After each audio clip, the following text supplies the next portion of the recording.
তুমি বলো তো, বলো কার জানটা কবজ করতে তোমার মায়া লাগছিল?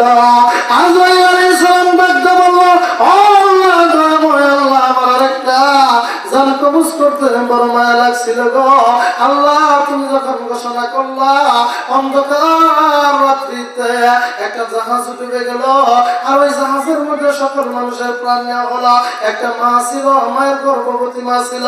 আল্লাহ তুমি হুকুম দিলা, মাটা গর্ভ খালাস হওয়ার সাথে সাথে ওই অন্ধকারের মধ্যে মায়ের জানটা কবজ করে আমি সন্তানটাকে কাঠের মধ্যে বসাই দিয়েছিলাম। আল্লাহ ওই সময় আমার বড় মায়া লাগছিল। আমার আল্লাহ ডাকতে বলল, আজরাইল রে, তুমি তো মায়ের জানটা কবজ করে নিয়ে আসছিল, তুমি কি জানো সেই সন্তান কোথায়?